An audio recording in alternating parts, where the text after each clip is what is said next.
இந்து சமய அறநிலைத்துறையை பொறுத்தளவில் திருக்கோயில் உள் எல்இடி திரை அமைப்பது, திருக்கோயிலுக்குள் அன்னதானம் அளிப்பது எதற்கும் நாங்கள் தடை செய்யவில்லை. ஆனால் முறையாக அனுமதி பெற வேண்டும் என்று சட்டத்திலே இடம் இருக்கின்றது.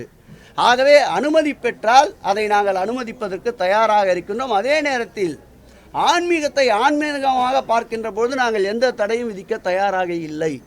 ஆன்மீகத்தை அரசியலில் கலப்பதற்கும் ஆன்மீகத்தை அரசியலாகுவதற்கும் முற்படுகின்ற பொழுதுதான் சட்டத்திற்குட்பட்டு இந்து சமய அறநிலைத்துறை முடிவுகளை மேற்கொள்கிறது என்பதை தெரிவித்துக் கொள்கிறோம். இன்றைக்கு கூட நீதிமன்றத்திலே வழக்கு வந்தபோது நீதிபதி அவர்கள் நல்ல நிலையிலே நல்லதொரு சர்க்காராக இந்து சமய அறநிலைத்துறையில் எந்த தடையும் இதற்கு விதிக்கவில்லை, தயவு செய்து அவதூறுகளை பரப்ப வேண்டாம் என்று நீதிமன்றமே இன்றைக்கு எடுத்து கூறியிருக்கின்றது. ஆகவே ஆன்மீகவாதிகளுக்கு 100% அவர்களை அரவணைக்கின்ற, அவர்களுடைய இறைபக்திக்கு அவருடைய இறை வழிபாட்டிற்கு முழுவதுமாக துணை நிற்கின்ற ஒரு ஆட்சி இந்திய ஒன்றியத்திலே இருக்கிறது என்றால் அது தமிழகத்திலே மாண்புமிகு திராவிட முன்னேற்ற கழக தலைவர் தளபதி அவர்கள் தலைமையிலே இருந்திருக்கின்ற தமிழ்நாடு அரசு தான் முழு அளவிற்கு ஆன்மீகத்திற்கும் ஆன்மீகவாதிகளுக்கும் இறை அன்பர்களுக்கும் முழுவதுமாக சுதந்திரத்தோடு பாதுகாப்பு அளிக்கின்ற ஒரு ஆட்சி இந்த திராவிட மாடல் ஆட்சி என்பதை பதிவு செய்கிறேன். ஒன்றிய அமைச்சர் தமிழகத்தில் இருக்கிறார், அவர் கோயிலுக்கு போயிருக்கலாம். இது போன்ற ஒரு விஷயத்தை திட்டமிட்டு இந்த அரசு தேர்தல் நெருங்கக்கூடிய சூழல்ல பாஜக செய்து கொடுத்தது. நிச்சயம் நீங்கள் கூறுகின்ற கூற்று அவரிடமே சென்று கூட கேட்கலாம்.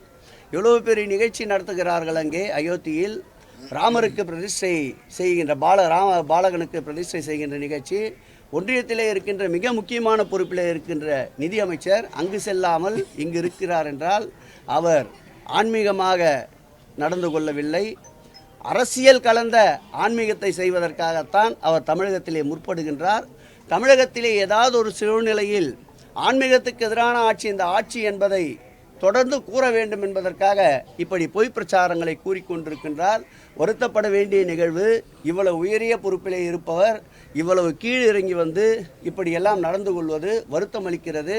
நீங்கள் எத்தனை குட்டிக்கரணங்கள் அடித்தாலும் என்னென்ன மாய்மாலங்களை செய்தாலும் இந்த ஆட்சி ஆன்மீகத்துக்கு எதிரான ஆட்சி என்று எவ்வளவு பொய் பரப்புரைகளை செய்தாலும் மக்கள் தெளிவாக இருக்கின்றார்கள்.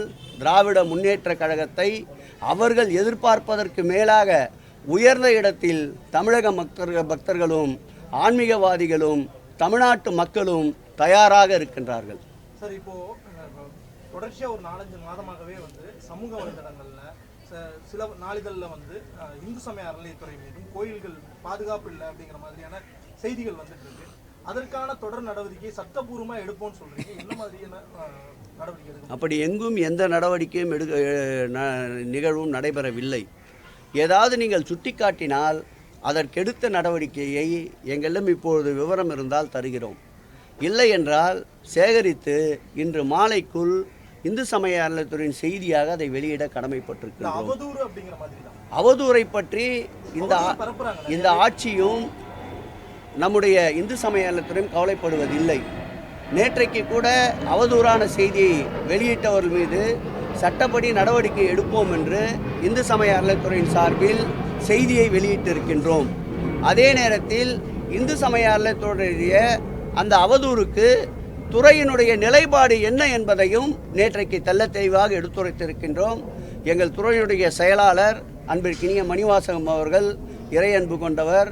எங்களுடைய துறையினுடைய தனி அலுவலர் OSD குமரகுருபரன் அவர்களும் இறை மீது நம்பிக்கை உள்ளவர்.